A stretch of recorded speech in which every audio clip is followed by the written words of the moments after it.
Hello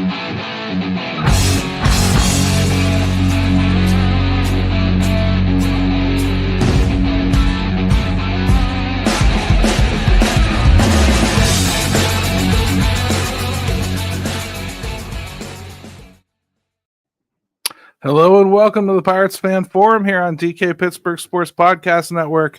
I'm your host, Gary Morgan. With me, as always, my good friend, Jim Stam. How you doing, brother?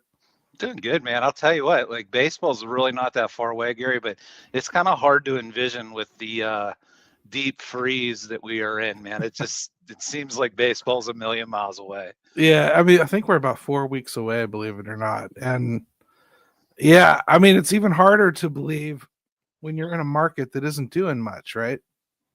So it's been a frustrating off season, man. And I wanted to kind of roll right into Pirates Fest because I know you didn't end up making it down there, right? Ben wasn't feeling great. And I rolled down Saturday, kind of, took in the festivities, listened to the Q&A, walked around a little bit, talked to some people, ran into some folks like outside, kind of left. Like, I mean, like it wasn't much different than last year, frankly. Well, yeah, like obviously you went. I couldn't this year. It just didn't work out with Ben with his fever. But tell me, like, what was before we get into like some of the stuff that was tweeted about it and some of the happenings, what did you think of it? And what was the vibe like? What did you pick up on? I mean, outside, you noticed the protest and whatnot, but once you're inside, not really. Like the Q&A is the only time I really even noticed anything was going on, and it didn't really get as far as you might think. I mean, yeah, there was a little chant of sell the team. It was squashed pretty quickly. They did get Travis Williams to go on the record saying that he was definitely not selling the team. So, I mean, like, yeah. I mean, we've already heard that before, but basically, it was about as defiant as it can get. Not going to happen. It's not like they couldn't be lying, but I don't know, man. It just seemed to me like an awkward setting for it. Like, I don't begrudge them going down and doing it. You have to. If you're going to have a semi-serious protest, you can't ignore like what's probably the biggest gathering of Pirates fans outside of a game, right? Yeah. I mean, yeah. So if you're not giving it the old college try, and I've always said that's the part of this I respect is, it's better than just complaining on Twitter. That said, to me, it's like sawing down a tree with a toothbrush, brother. You might get it done at some point, but I doubt you're going to be able to blame the toothbrush. No, I think what it comes down to is like I've always said, like whatever people want to do is fine.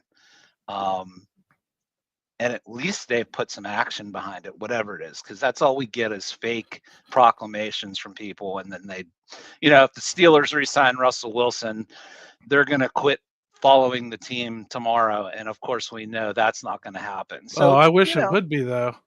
I wish it would be. It would make things so much easier to be on social media during football games. Right, but like that's what I'm saying. Like good on them for is it something that I think makes any difference? No. Do I think maybe you should do that protest outside and maybe not bring it into the venue when it's largely for kids? You know what I mean? Like kids might not even know who Bob Nutting is. It's like so.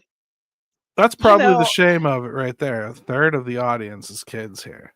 And like, I don't know. I mean, like, listen, Ben's probably more informed than 90% of the kids out there. Like you were just saying what the other day to me on social media, you were just saying Ben just asked Siri about Joey Bart's lifetime stats.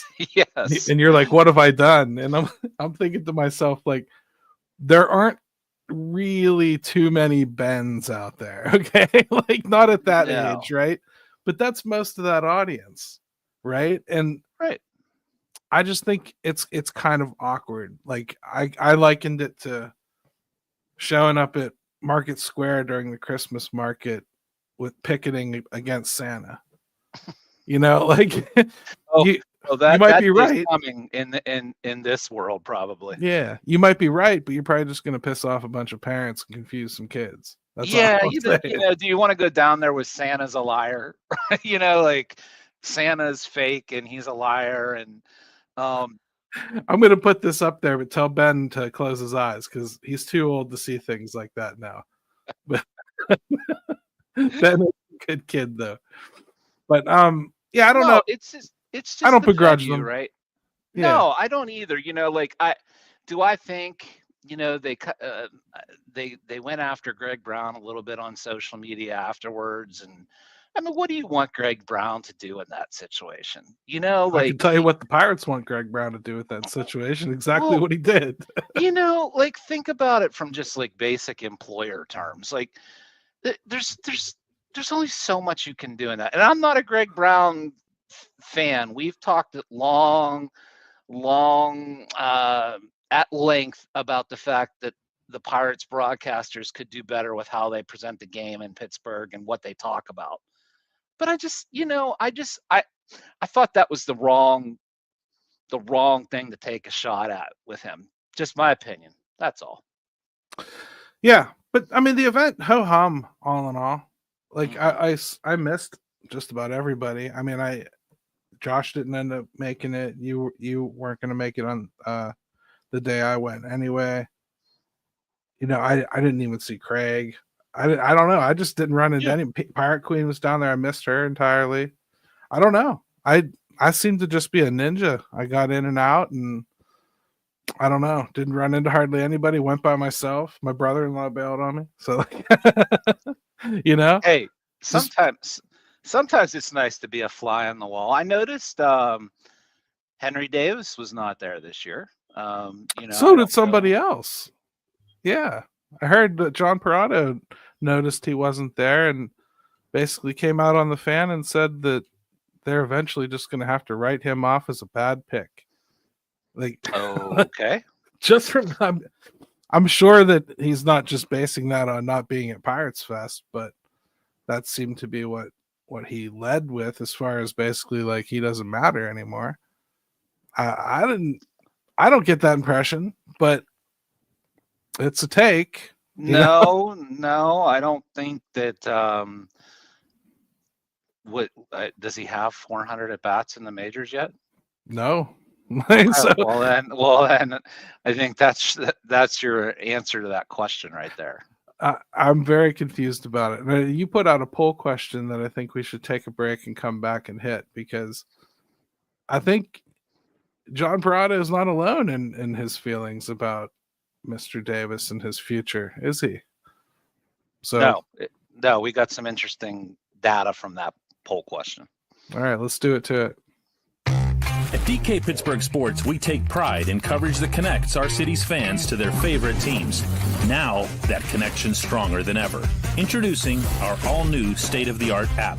Find expert inside reporting and original podcasts. Check live box scores. Track the latest stats. Chat it up with our community of thousands of fans, all in one place.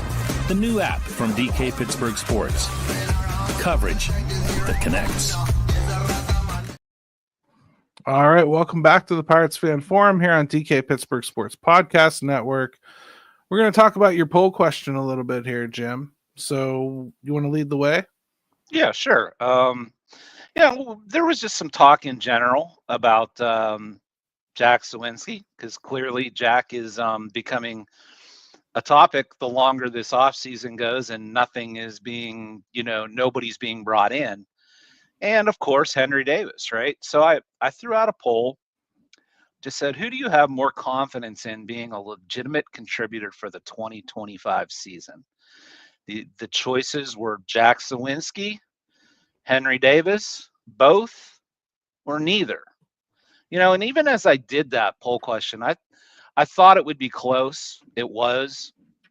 And I think it is a hard question to answer. I don't know exactly where I land on it. I will tell you that we had, close to 350 votes. 29% said Jack, 27% said Henry, 37% said neither, and a few 8% said both. But those are pretty evenly split, man. I mean, that's Jack and Henry separated by 2 percentage points, and neither 37%. Would you? Yeah, I mean, I don't know. I don't know 100%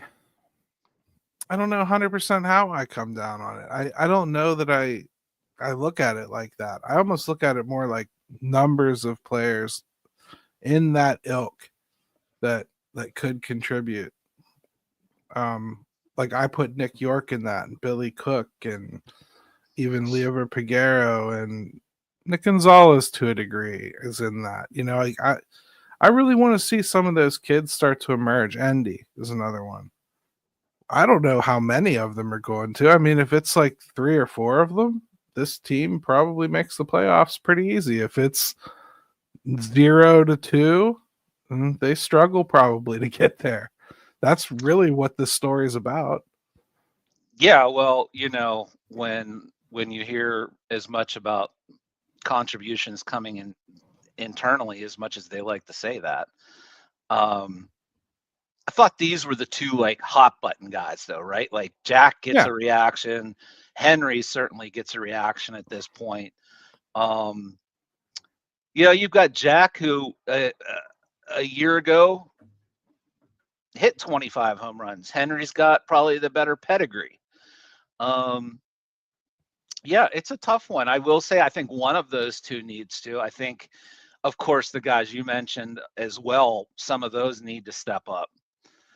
But I do think, boy, if they don't, because Jack and Henry to me are like, they're more impact guys if one of them can get right?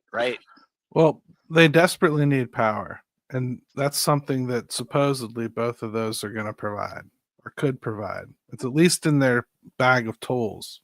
Mm-hmm. So you hope you get some power out of one of them. You really need it. And I mean, it's very clear that they're going to give Henry more opportunity than he's gotten. It's ridiculous to be talking about writing him off already the way people have. That doesn't mean you have to believe he's going to jump up and be some big thing this year, but it wasn't just a 1-1 by accident. I think there's a hitter in there, and he's tore it up in AAA. Now, he could be Miguel Andujar. You know, he could be somebody like that who really never launches once they get here. But you don't make that decision after like 300 and some at bats. That's crazy. Like, you don't. And you brought up a really good point at some point during the week with the people that are completely out on Henry, but Joey Bart is the man, right? Joey Bart is an example of why you probably don't cut ties too soon. And if you think Henry can't do it, but Joey Bart is entrenched, well, that doesn't make a lot of sense either. You know, right. And let me get to a couple of the comments, because I thought there were some good ones on this one. Pitt said, at Pitt Panther said, it's tough to vote against Jack because he has actually experienced some sustained major league success. But Hank has the much higher ceiling. I just don't have much confidence he reaches it. Okay. Yeah, I think that's fair. Let's see. Jim Bergreen said, I'd like to say Sawinski, since he's at least done it a bit in the past at the major league level, and Davis hasn't shown it at all yet. But I think we know what Sawinski is at this point, and I think there's more hope of Davis figuring it out. Right. I think that's fair. So, Doug Seif says, I have a little bit of faith that Davis will figure it out at some point, but there's a good chance neither will be any good. I don't know, Doug. I would say that that might be premature on both of them.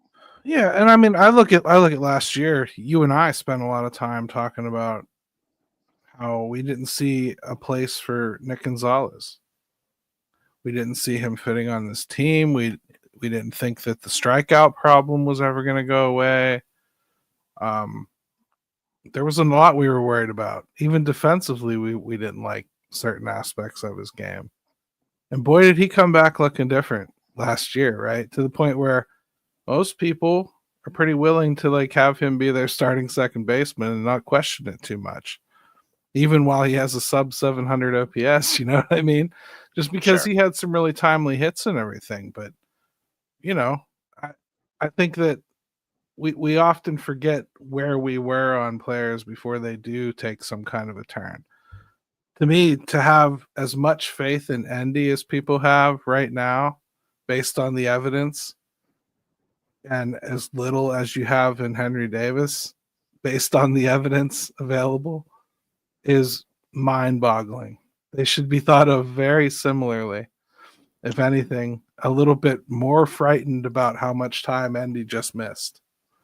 Yeah, and the funny thing is, if Endy has a stretch, maybe like Jack or Henry has had, well, then he'll slide right into that category next, right? Yeah. You know, like, but And the next healthy season Joey Bart has will be the first. So yeah, and productive. You know, like we haven't seen that either yet. So, look, I think the thing is about baseball is if you're constantly saying someone's going to fail, you know what? You're probably going to be right a lot. It's baseball. Yeah. You know, like most guys fail. To me, it's an easy way to look at things. I don't necessarily see it that way. There's people like even in the chat tonight. There's a few extra characters that usually aren't around. You know, and they tend to want to put like full stop. This guy stinks, but you know, dude, you might be right, but like this is a Pirates baseball show. Okay, imagine Jim and I decide tomorrow to start a Bigfoot show, and the first thing we do is come on here and say Bigfoot ain't real. Okay, it's complete crap. Everything on here is going to be just about presenting you bull crap about something that's fake. That's not a show. Okay, like if you don't think there's any chance whatsoever for your own mental health, step away from it. I get it. I really do. I get it. But like all you do is make other people miserable. It's so silly. Callie, so Buckos silly. fan. Don't tempt Gary. He's already down the what yes, is it? now I'm gonna do a Bigfoot show for Callie. Wait, what's the show that you love? Oak Island, man. Oak Island, yeah. Don't tempt him. It's nonsense, but I love it. I absolutely love it. They're never gonna find anything. It's so funny. But like, I don't know, the point of doing the show and talking about teams and everything, to me, is not to come up with like definitive answers. I mean, my God, that's why we play these baseball games, man. Like they're gonna go into this season with questions. I don't care if they sign another right fielder, or another reliever, or whatever they do. There's going to be questions, and kids are gonna have to perform. That's gonna happen no matter what this year. Yeah, it just is. And you'll never see us sit there and say definitively somebody with the number of at-bats of the guys we're talking about, or having some kind of a track record that they've done it, that they definitively stink, or that we think they're going to succeed. It's just not how either of us operate. Simply because you don't know. We don't know. I mean, like, I know about Brian Reynolds now. You know what I mean? I would say in 2023, 2022, 2023, I think you kind of started feeling like, okay, Brian Reynolds is kind of done having those slip-up seasons. He's going to be this repeat performer now. That's where he kind of settled in. That's what he is. He might have a little more to give. He might have a little less.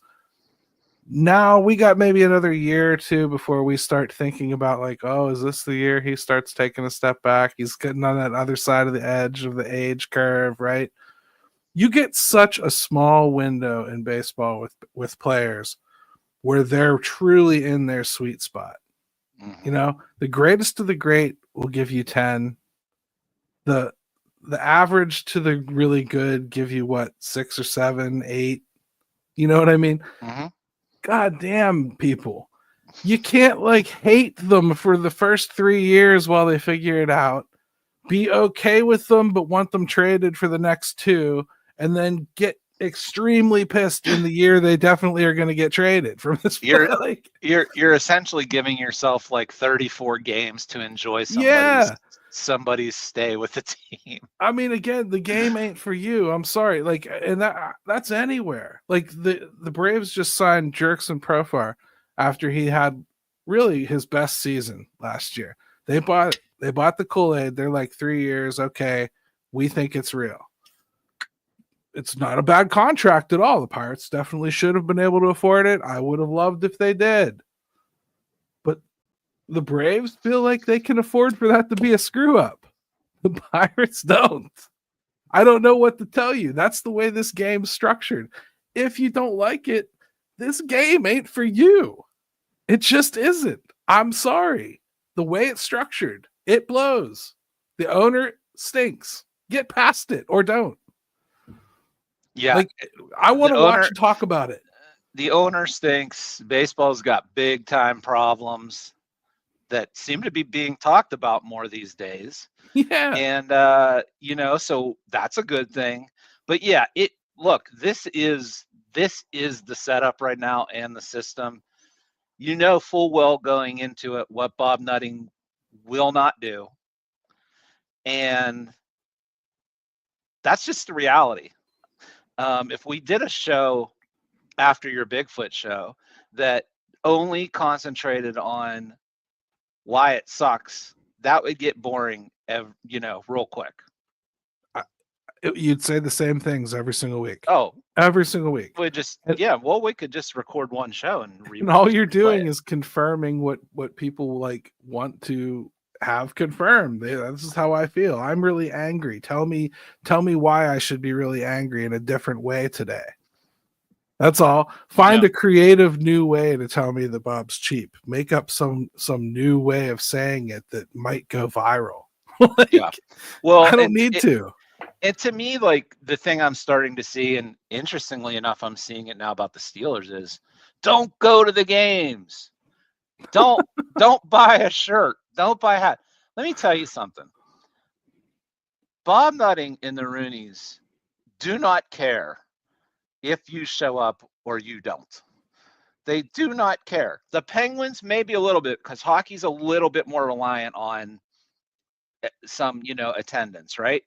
As far as they don't have the big bottom lines that these, and a lot of the reason they're in the situation they are is because they tried to do right by you and the Stars that you wanted them to keep. So they actually tried to keep a lot of guys that together that maybe they even shouldn't have, but still tried. That said, they could clean up the parking situation that sucked balls for about 5 or 6 years down there now. Gary, it's brutal.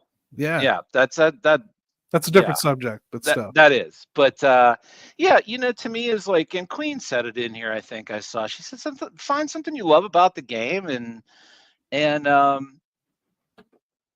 follow it. And don't. I love watching game in general. I love watching kids learn the game of baseball and grow into something. I do. I've made myself maybe like that because of where I watch baseball, because that's the best path to enjoy it here. Mm-hmm. I'm always going to be watching kids grow. Yeah. I'm always going to be looking forward to more kids coming up.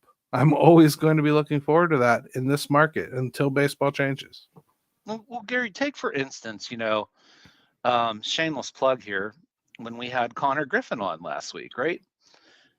18 years old. Yeah, he's a babe, and that's going to be, even if he's everything the Pirates hope that he is, That's going to be a process. Yeah. And by the way, if you missed that show, boy, do I think you should go check it out, because Connor was great. His dad was great. We had a blast doing it. So please, if you haven't listened to last week's show, I would implore you to do so. But Connor Griffin's is a perfect example, folks. This is a 4 or 5 year process. If everything goes really good, It just is. and then he might struggle here. He might even have to go back and come back. Yep. I mean, Just, I don't it's know. the I feel nature- like it's the nature of the game, Gary, and that's the same here in many ways as it is a lot of different places, whether you have big payrolls or not. I will say the Pirates have not traditionally had as much success at it as you should. It shouldn't be Absolutely. quite as bad as it is here. You should have a lot more Aramis Ramirez is coming along, and you should have a lot more, Nick Gonzalez type performances, but in their rookie year, not like their second or third attempt at it. They do have to get better at that aspect of things. And Absolutely. 1,000%. I'm not claiming they have done it right. In fact, that's kind of the dream. I know Bob's going to be cheap. I just always hope they're hiring somebody that does all the little things right and makes the most of what little they get to work with. Well, it's probably partly why we're in the situation we are with Henry Davis, right? Yeah. I mean, you couldn't possibly bungle that thing more than they did. I mean, now that's a show we could do a whole hour on, because legitimate criticisms, right? I mean, we're both in a little bit of a mood tonight, so chances are I think we could probably go an hour on just about anything. But yeah, how about call your shot, man, right in the middle of the show instead of holding it off to the end, huh? Yeah, because I think this is something that leads into like a bigger conversation too. Yeah, I agree, man.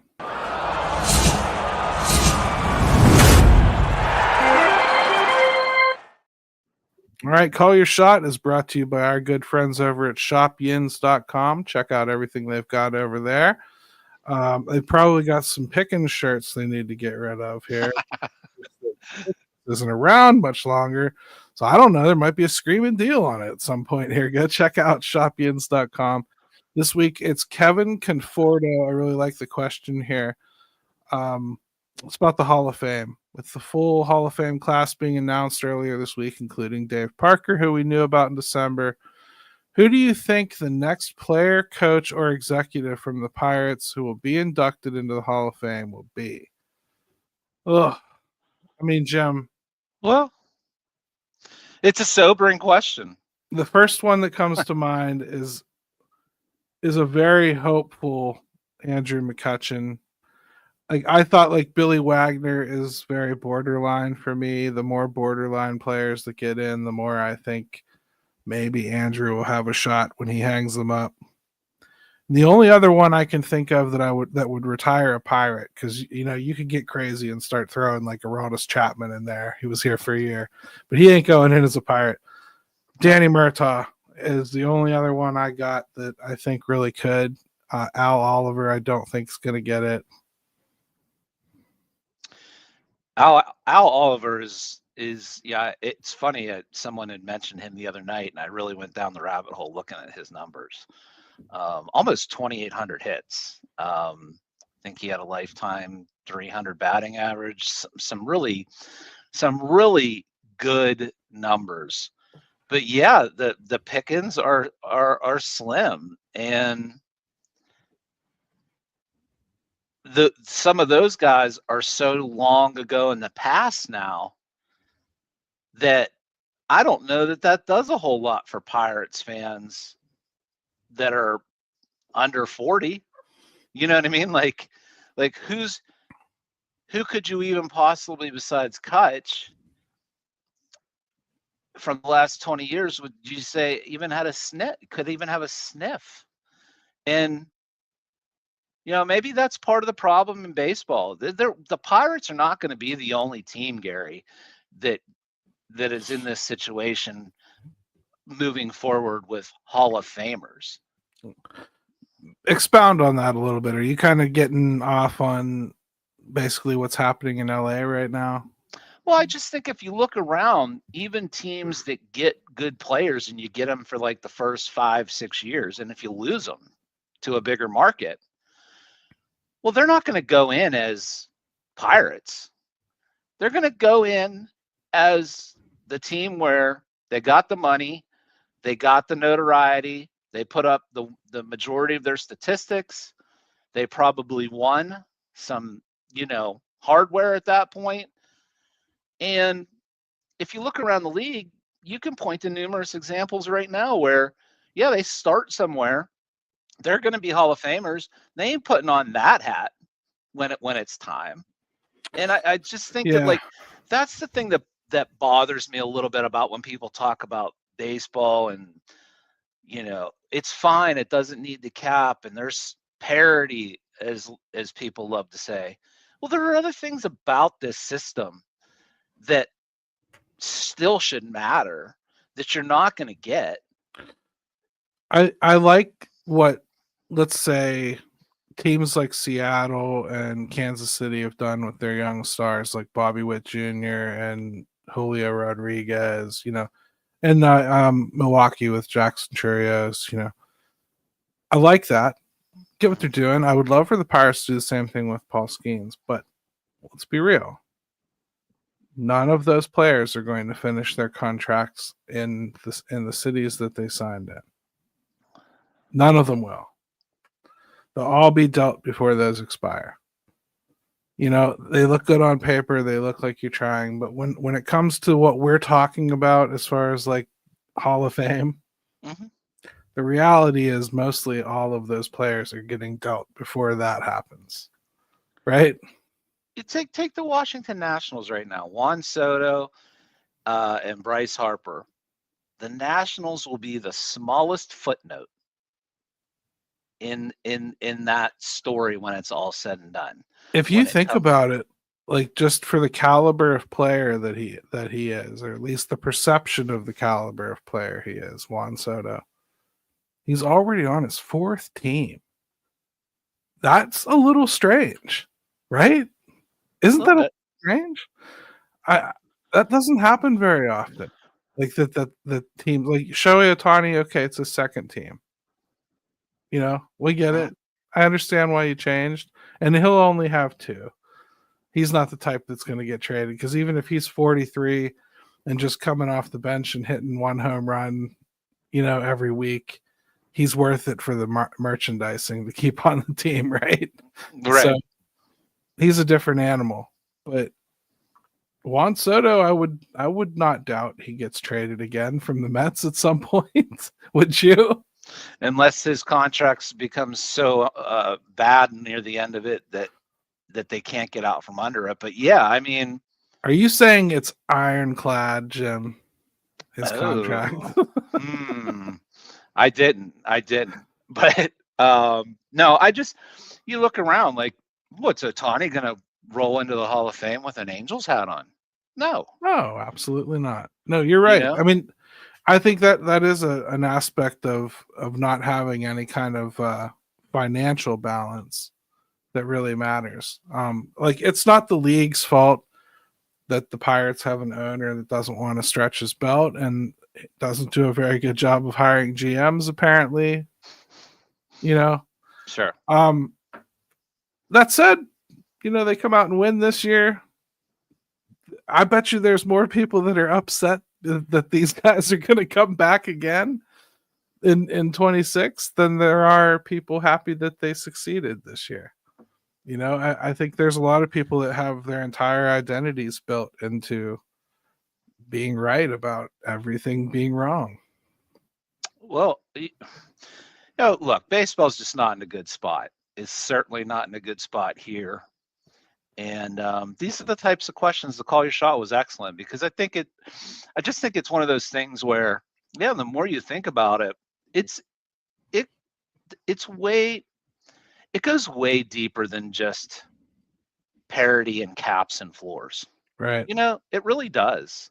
So just because you can survive playing a bastardized version of baseball somewhere doesn't mean that there aren't still things those fans are never going to be able to enjoy.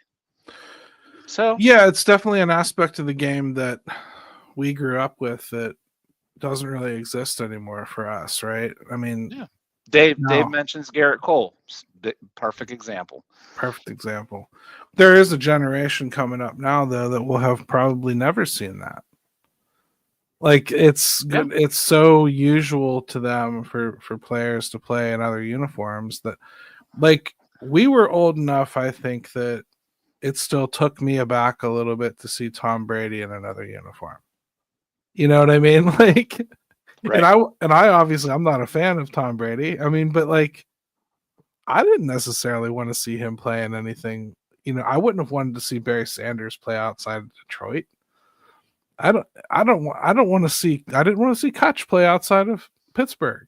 You know, I mean, like, there's players like Buster Olney or Buster Posey should have only played in San Francisco like he did. That's Mike Trout. Those things don't happen anymore. And I would think that won't last there either, as he gets near the end of his career with the Angels. But yeah,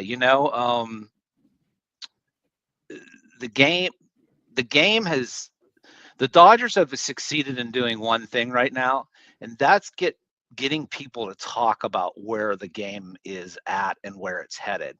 So I think we are both of the mindset of is the Dodgers are doing what they're allowed, and I'd love to see them win the next 2 World Series before the CBA. Look at Bucko Mike. Bucko Mike's into the Rumpelmans. $30 million ARB one. No, he won't. That's a lot. He won't get $30 million ARB one. Don't drink Rumpelmans this early. Wait until like a Friday, first of all. I haven't had Rumpelmans in 25 years. So. It's dangerous. It's dangerous. Don't do that. No. You can talk about this subject. I'll agree with you. It's going to get expensive, but he won't price himself out of town. They'll trade him probably if they haven't extended him wisely, but it won't be because they can't afford him, and it'll be with like a year left. I mean, I really think the way they're building it, they're going to have to keep him because he is going to be the window. You know, like at least their first window. I think they would be foolish to probably move on early, and I don't think they'll get priced out. So that's crazy to think that 30 million in ARB1 would be pretty ridiculous. So look, and it's Vladdy's last year of ARB, and and he had 4 of them. So like, I don't think so. I think it's a little bit rich, but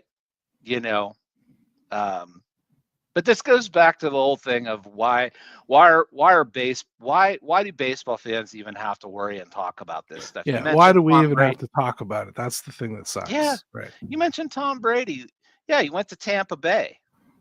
He didn't go to Dallas. Like because the league supports and makes it possible to retain stars, right? Everybody has that opportunity. And so baseball has just gotten down this path, and I don't know how they're going to fix it. Or if anyone has the stomach to do what's going to be necessary. So you want to talk a little bit more about some of the Q&A questions that came up at Pirates Fest? And Kevin Gorman did a good job of documenting them, and I think if nothing else, they're interesting things for us to talk about. Yeah, sure. Let's do it. All right, let's take a quick break first. At DK Pittsburgh Sports, we take pride in coverage that connects our city's fans to their favorite teams. Now, that connection's stronger than ever. Introducing our all-new state-of-the-art app. Find expert inside reporting and original podcasts. Check live box scores. Track the latest stats. Chat it up with our community of thousands of fans, all in one place. The new app from DK Pittsburgh Sports. Coverage that connects. All right, welcome back to the Pirates Fan Forum here on DK Pittsburgh Sports Podcast Network. Again, if you didn't check it out last week, Connor Griffin really was a great guest. His father, Kevin, Yes. super cool too. Check it out. I think like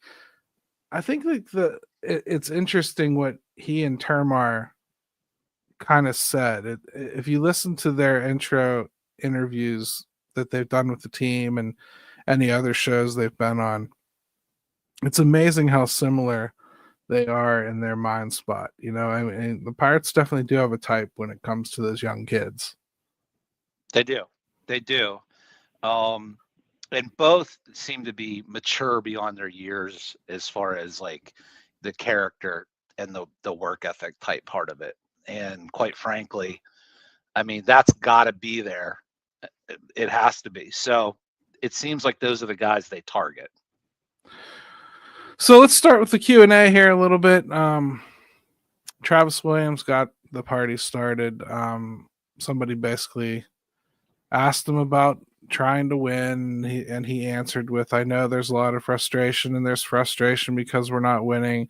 We've got to figure out ways to win the games we're not winning in August.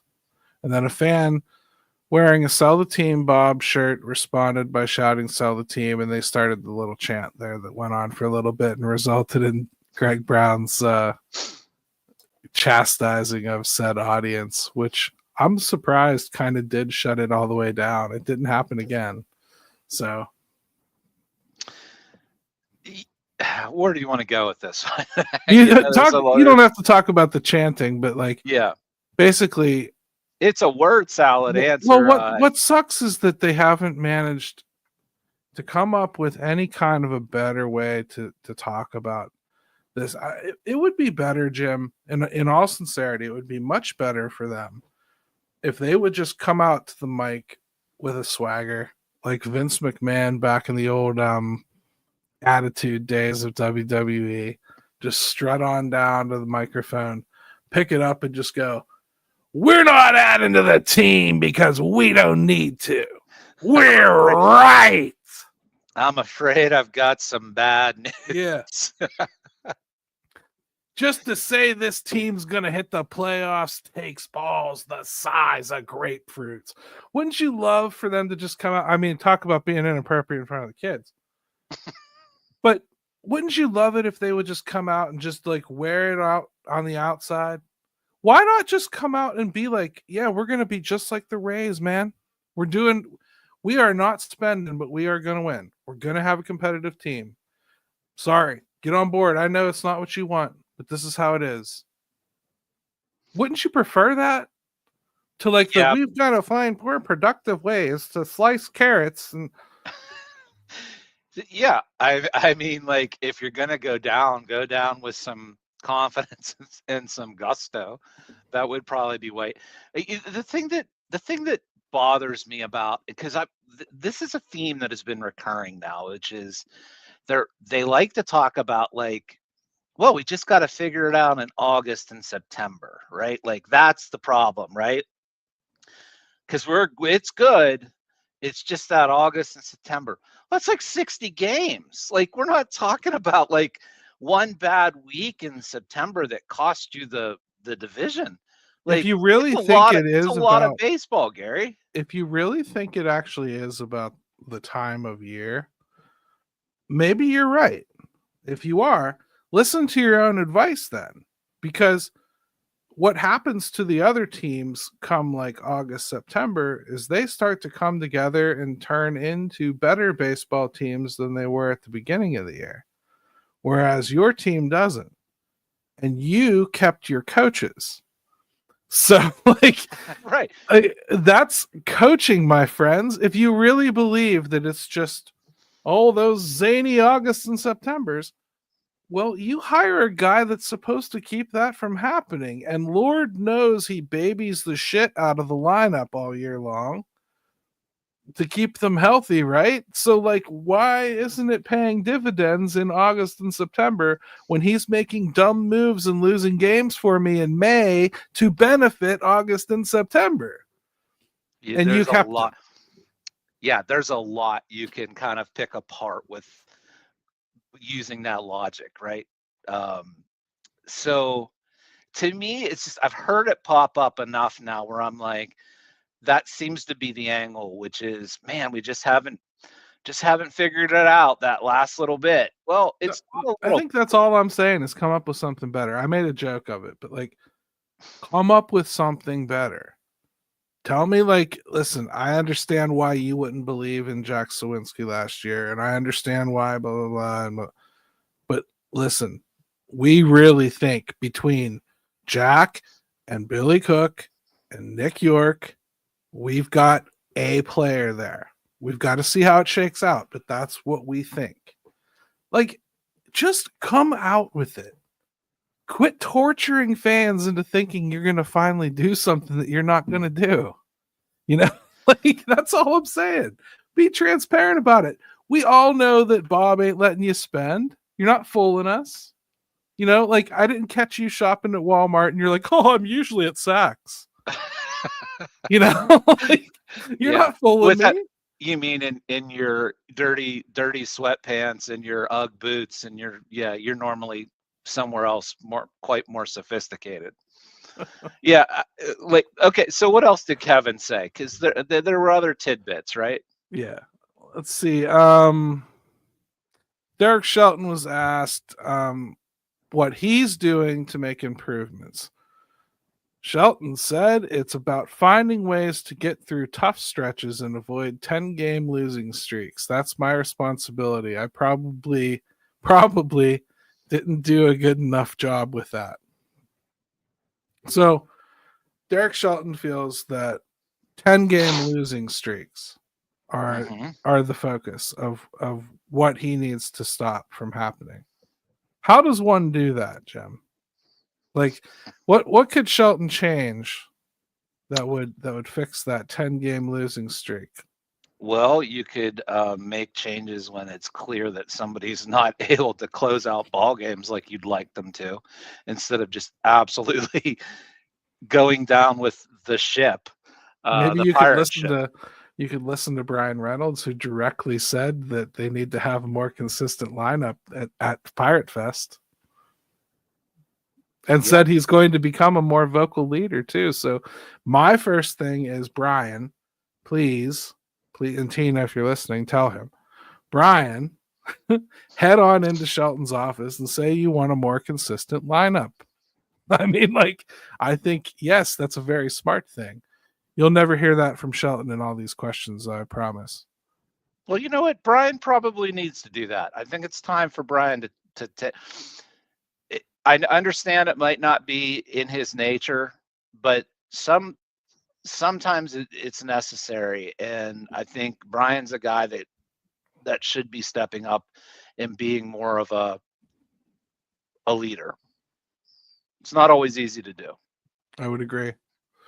And then Shelton got asked about IKF playing at shortstop, and he said he trusts Pirates' internal metrics. Oh boy, did I have a response for that. What a terrible answer from somebody that is going to be filling out your lineup card to say he trusts Pirates' internal metrics. That would mean to me, like, I don't see it, but I'm going to do it. Right? So, well, there's literally evidence out there that would dispute those metrics, like real, actual baseball data, not fantasy number metric stuff. There's literally evidence. Other teams have tried this, much better teams, and it has not worked. Then Charrington took responsibility for the bullpen. It was expected to be a strength of the team, but it was a major disappointment. Ultimately, that's on me. Says the key to identifying talent, making tweaks to an arsenal. Asked if anybody knew who David Bednar was in January of 2020. That's a very fan versus fan argument, I would say. You know, that is something that I would say, probably. As far as, like, you know, you have no idea what these guys are. He's right to a degree. I mean, a lot of the guys they bring in, that's something you'll notice with mostly all of them. They have something they do that's special. Bailey Falter was that extension thing. The new reliever they just signed, whose name slips my mind right now. He's got a tremendous four seam fastball, 97th percentile. Yeah. Ferguson. Yeah. 97 mile an hour fastball. Great stuff. It's things they can work with. I understand what he's saying, like as far as finding somebody that's got a neat pitch. Dowry Moretta is a guy like that. Had that real neat backup slider. Like that's what they try to do. Ryder Ryan has that super crazy pitch, and they just brought him back too. Those are the types of things that he's talking about. It's just the way he says it. It sounds so much more like I'm going to try to screw this thing in with the hammer, like. Well, I'll actually defend Shelton here a little bit. They had so many different problems that just kept popping up that, aside from Bednar and letting that go on too long, that is squarely on, in my opinion, on him. But there was enough popcorn constantly with the bullpen that I think sometimes you just have a year where your bullpen just never comes together, and it was a year like that. I think a lot of it was too, again, a lot of these are younger kids that do have volatile stuff, trying to figure out what's too volatile for this level, what's not volatile enough, like what's going to actually get hammered if I throw it up there with a little bit less than I normally do. Like Kyle Nicholas, to me, has a really bright future. Carmen Majinski does too. Colin Holderman does. I really like a lot of these younger arms they have. It's really hard to look at them after last year and just trust them, but I love the stuff. I don't want to like just flush them. I think they're all going to help this year, but I can't count on them. Like I counted on them last year. Can't count on Bednar either, but I'll say like Bednar looks like he lost weight. He looked a lot thinner at Pirates Fest, honestly. And I trust that he was sufficiently embarrassed last year in his hometown. I don't expect him to come out looking anywhere near the same way. I would agree with all that. I mean, they still have a collection of arms. I mean, Santana, what he showed, but can you count on it? No. I think Holderman will be fine. He went through that weird stretch of maybe even just dead arm. They rode him hard. So like, those are instances where Shelton needs to be better. Those are specific instances for sure. Still need a lefty too. There's a problem there. They've got to do something to bring in somebody from the left side. Let's see. Charrington was asked why Rowdy Tellez was DFA'd for AB shy of a performance bonus. Instead of when he was struggling early, Charrington said they felt a hot streak was going to come early on, and late they focused on turning towards giving playing time to others who would be there in 2025 and beyond. This is the same answer they gave last year when they were asked why they did it. So I'm not shocked that they repeated the exact same answer that they came up with last year for it. I also don't care. Clearly fans do. I don't. I just don't care. Yeah, I don't know that I care. I think the Pirates make things harder on themselves sometimes, maybe even with players and reputation. That, look, every team does it, but it tends to look a little worse when the Pirates do it. So maybe a perception versus reality thing. I think at the time when we were talking about that, I think I spoke to like 3 former players, and all 3 of them said that no, that stuff's not, that the players really take offense to it. So, but grand scheme of things, it matters so little, it's not even worth. I don't even know why I would bring that up at FanFest going into the new year. I don't want to talk about Rowdy Tellez anymore. No, but like there was a few that were for sure just trying to be gotchas, or to point out how cheap they were. let's see. Charrington says Pirates were fortunate to find common ground with Brian Hayes, Brian Reynolds, and Mitch Keller, and hopes for the same with Skeens. What Skeens really cares about is winning. So, Jim, I'm glad to hear that, he hopes that he can sign Skeens. I hope he's smart enough to know that he can't if he waits after this year or even next year. I think that ship will have sailed largely. If he really cares about winning and you think that winning convinces him to stay here, okay, I kind of join the chorus of people that are saying, okay, not enough then.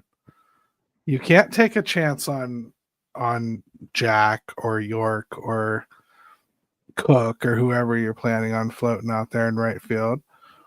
I want better than Horowitz. If indeed winning is what's going to convince Paul Skeens to stay here, you kind of owe a bigger shot. I don't know if they often realize how they shove their own foot in their mouth with some of these quotes like that.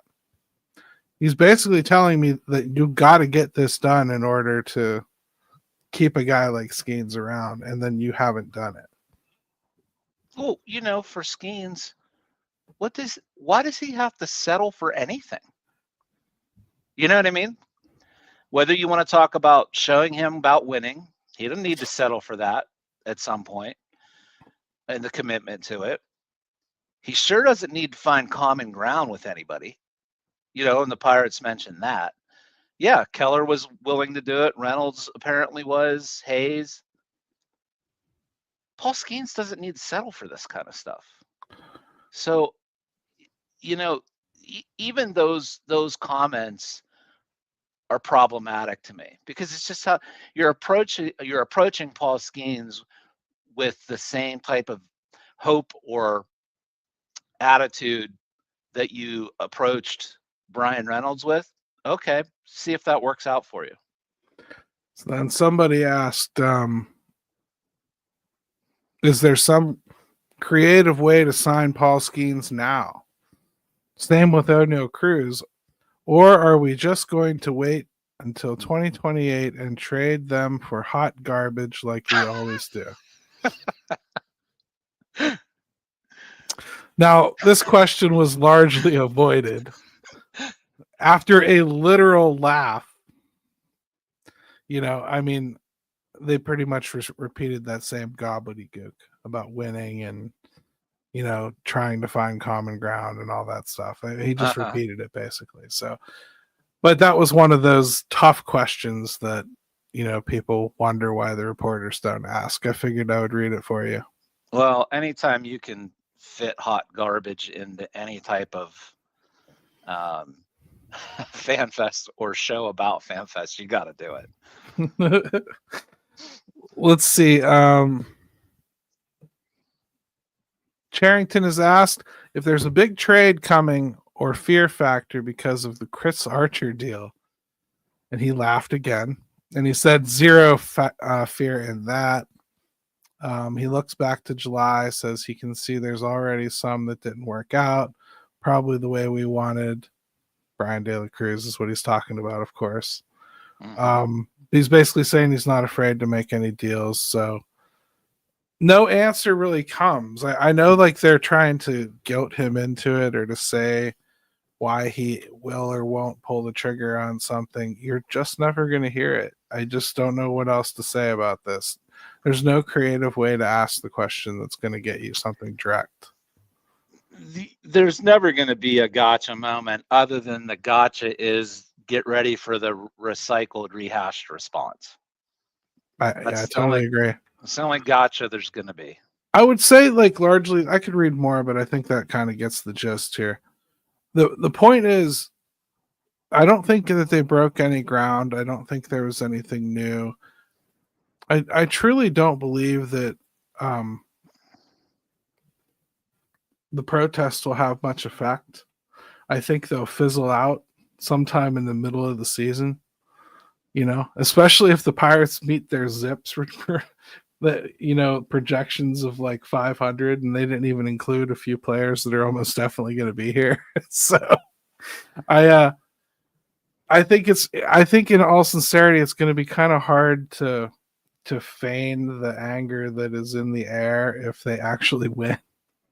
Well, I don't know you're going to be able to pull it off. certainly that is going to, if they somehow are playing good baseball, it's going to be hard to say sell the team because the majority of the fan base will just largely be happy that they're winning some games. That's what I think will ultimately happen too. That said, there's been something invested in this now, so I would think you either have people that kind of begrudgingly just kind of go away and slip back into the bushes and jump back into being normal fans, or they're going to push extra hard and be like, no, I'm serious. We could have done this even better if they weren't like this. And we'll all know that's true. And they'll drag it along for a little while, and then it'll fizzle out like a bad fart in an elevator. I mean, I think it's fair to say that this year, boy, this first couple months of the season are going to be setting a bigger tone than normal. I will say that, good or bad. Hey, on that note, they seem to be focused on the last couple months of the season, Gary, but the first couple months are going to be big this year. We'll see what happens. But the bottom line is, I mean, on this show, man, we're going to watch, we're going to talk about it, and we acknowledge all the bad stuff. It's not like we're saying it doesn't exist or something. But there's a lot of things I'm interested in on this team, man. I want to watch them play out, and I want to talk about them. I don't want to get myself worked into a point where like I'm upset about guys doing well. I don't want to get myself so furious that Henry Davis might be okay and Endy doesn't have a place to play, or oh my God, they might move on from Joey Bart after a couple years because they don't need him. Let's just calm down. Calm down. Well, it's a long season. Well, look, there's no fooling baseball. It's a long season. Pace yourself. We're not even there yet. Yeah. Anyways, hey, good show, Jim. Let's see if we can end the show the way we should with Mr. Ben, and then we'll jump back into it next week. See what happens. And go watch these last couple episodes if you missed them, and stay tuned for Gary's Bigfoot special. I hope he lets me co-host with him. The Bigfoot show is going to be great, and I'm definitely going to need somebody to kind of pretend they're helping to see things that aren't really there. So, all right, it's going to work out great. Sounds good. Let's go, Bucks! Yeah, buddy.